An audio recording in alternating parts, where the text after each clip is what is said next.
दोस्तों नमस्ते प्रणाम। आपके अपने वीपी सेंटर में आप सभी का स्वागत है। हम बात करने वाले कि जितने भी क्लास 10th और क्लास 12th जितने भी class 10th and class 12th के स्टूडेंट हैं जो क्रॉस कर चुके हैं, यानी जिनका एग्ज़ाम हो गया, रिजल्ट आ चुका है बिहार बोर्ड से, उनके लिए एक बहुत ही अच्छी खबर है। अच्छी खबर क्या है? तो जो भी स्टूडेंट 10th के बाद ITI करना चाहते हो या फिर 12th के बाद ITI करना चाहते हो, और वो भी सरकारी से, जो बिहार में होता है, बिहार ITI जो सरकारी होता है, उसके लिए इंट्रेंस एग्जाम दिया जाता है।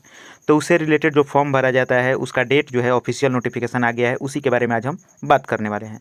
तो यदि आपको ऐसी इन्फॉर्मेशन चाहिए तो आप हमारे चैनल से जुड़ जाइए और चैनल को सब्सक्राइब कर लीजिए। बढ़ते हैं वीडियो में, पूरी डिटेल में आपको बताया जाएगा, जो भी नोटिफिकेशन में होगा एक एक बात को क्लियर किया जाएगा।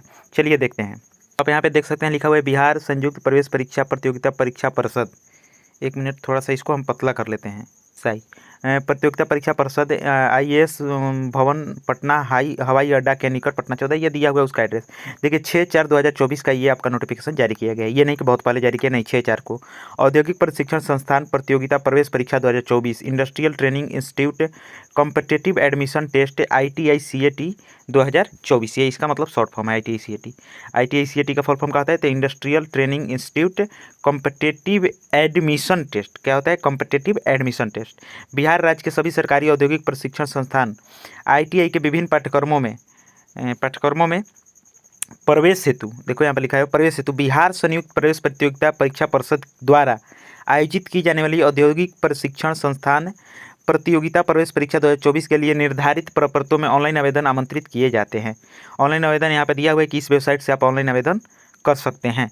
उसके बाद दिया हुआ है यहाँ पर कि बिहार राज्य अंतर्गत राजकीय औद्योगिक प्रशिक्षण संस्थानों के कुल सीटों में से 25% सीटों पर नामांकन के लिए राज्य के सभी जिलों के अभ्यर्थी पात्रता प्राप्त हैं। यहाँ पे ये दिया हुआ है। उसके बाद आप यहाँ पे आगे देख सकते हैं कि आवेदन प्रपत्र विवरण पुस्तिका में परीक्षा शुल्क ITI CAT 2024 में सम्मिलित होने वाले अभ्यर्थी विवरण पुस्तिका परिषद यानी जो वेबसाइट से डाउनलोड कर प्राप्त कर सकते हैं। ऑनलाइन आवेदन करने हेतु जो वेबसाइट है वो आपका यहाँ पे दिया हुआ है कि इस पर आपका लिंक दे दिया जाएगा। अप्लाई ऑनलाइन पे आप क्लिक करके वहाँ से आप कर सकते हैं। सबसे पहले आपको रजिस्ट्रेशन करना होगा।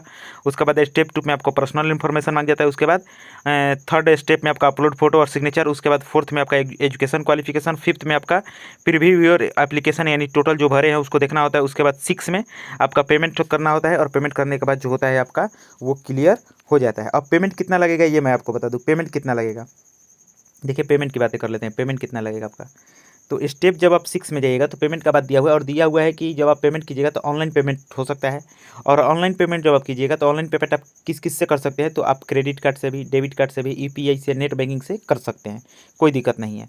अब देखिए यहाँ पर उपयुक्त विधि से परीक्षा शुल्क का भुगतान से संबंधित आवश्यक नियम, यानी जो अभ्यर्थी सामान्य यानी जनरल, पिछड़ा वर्ग, अत्यंत पिछड़ा वर्ग को हो, उनको 750 रुपये यानी 750 रुपये की राशि परीक्षा शुल्क के रूप में भुगतान करना होगा। जबकि अनुसूचित जाति और अनुसूचित जनजाति कोटि के लिए परीक्षा शुल्क 100 रुपये एवं विकलांग अभ्यर्थियों के लिए 430 रुपये राशि शुल्क के रूप में भुगतान करना होगा। यानी जो जनरल से आते हैं, OBC से आते हैं, उन सभी के लिए 750 है। और आपका जो अनुसूचित जनजाति यानी SC ST से जो आते हैं उनका 100 रुपया है, और बाकी जो विकलांग हो उनको 430 रुपया है। ये आपका फ़ी लगता है रजिस्ट्रेशन के लिए। इसके बाद जब हो जाएगा तो यदि एग्जामिनेशन यानी काउंसलिंग है तो फ़ी के रूप में भुगतान की गई राशि अपने खाते से काटी जाती है, परंतु शुल्क भुगतान विफल हो जाता है तो ऐसी स्थिति में वांछित शुल्क को पुनः भुगतान कर यदि एग्जामिनेशन या काउंसलिंग फ़ी का भुगतान निर्धारित समय का दोबारा नहीं करते हैं तब आपका आवेदन पत्र अधूरा ही रह जाएगा। मतलब कि आपको पेमेंट करने के बाद एक बार देख लेना है। और बैंक खाते से विफल भुगतान की राशि 6 से 7 कार्य दिवसों में आपके खाते में स्वतः रिफंड हो जाएगी। अगर ऐसा होता है कि आपकी कट जाती है और पे नहीं वहाँ पे दिखाता है, तो जो आपकी राशि है अगर विफल हो जाती है तो फिर आपको 1 हफ्ते के अंदर आपके बैंक में रिफंड हो जाती है। ये आपका पूरा डिटेल था। आगे देखते हैं स्टेप 7 में क्या करना होता है। तो डाउनलोड पार्टी यानी आपका फॉर्म भरा गया, जैसे पेमेंट करते हैं तो आपका फॉर्म भरा गया, आप वहाँ से डाउनलोड कर सकते हैं, प्रिंट कर सकते हैं। हार्ड कॉपी जो होता है पार्ट A और पार्ट B 2 पार्ट का होता है। अब देखिए दोनों पार्ट में क्या है बताइए कि डाउनलोड किए गए आवेदन प्रपत्र की जो हार्ड कॉपी है यानी पार्ट A पार्ट B को परिषद कार्यालय में भेजने की आवश्यकता नहीं है। इस प्रपत्र को काउंसलिंग के समय परिषद में, मतलब कि इसको रखना है, क्योंकि जब काउंसलिंग होगा ना तब आपका ज़रूरत पड़ता है।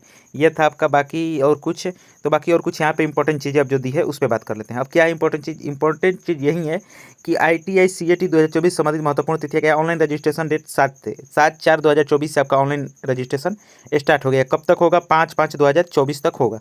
ये आप याद रखिएगा कि 7/4 से स्टार्ट हो गया, 5/5 तक होगा। तो आपको यदि करना है तो आप जल्दी ही कर दीजिए, अच्छा रहेगा। लास्ट डेट फी पेमेंट का आपका 6/5 दिया हुआ है। उसके बाद दिया हुआ है कि online editing of application form, आप एडिटिंग कब तक कर सकते हैं? तो 8 से लेकर 11 तक आपका एडिटिंग का देगा। उसके बाद uploading of online admit card, यानी एडमिट कार्ड कब आपका आएगा? तो 28/5 को आपका एडमिट कार्ड आ जाएगा। प्रोपोज्ड डेट ऑफ एग्जामिनेशन जो है आपका 9/6/2024, यानी अभी से आपका 2 मंथ टाइम है एग्जाम होने में। कितना 2 मंथ टाइम है, और 2 मंथ में आप तैयारी करके बहुत अच्छे नंबर ला सकते हैं।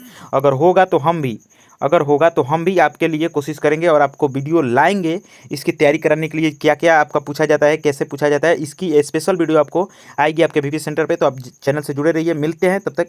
अब देखिए यहाँ पे आयु सीमा का भी बात करते हैं, जो नीचे दिया हुआ है कि आयु सीमा 1 अगस्त 2024 तक न्यूनतम आयु 14 वर्ष होनी चाहिए, किंतु मैकेनिक मोटर व्हीकल एवं मैकेनिक ट्रैक्टर के लिए उक्त तिथि को न्यूनतम 17 वर्ष होना आवश्यक है। यानी 14 वर्ष यदि आपकी मिनिमम आयु है तो आप ऑनलाइन फॉर्म भर सकते हैं। अगर मिनिमम आयु 17 वर्ष, ये 2-3 जो ट्रेड है इसके लिए 17 वर्ष चाहिए, तो आप ऑनलाइन फॉर्म भर सकते हैं। चलिए, जो भी नेक्स्ट होगा आपको एक वीडियो में बताएंगे हम कि क्या क्या पूछा जाता है, कैसे तैयारी करें। आपको इसी चैनल पर तैयारी भी कराई जाएगी। इस चैनल से तैयारी करके आप 100% काउंसलिंग करा सकते हैं, आपको ट्रेड मिल जाएगा। टेंशन नहीं लेना है। तो आप यदि आपको तैयारी करना है, आप ITI से जुड़ना चाहते हैं, इंट्रेंस एग्जाम निकालना चाहते हैं बिहार ITI का, तो आप हमसे जुड़ जाइए। चलिए, मिलते हैं नेक्स्ट वीडियो में, तब तक के लिए जय हिंद, जय भारत।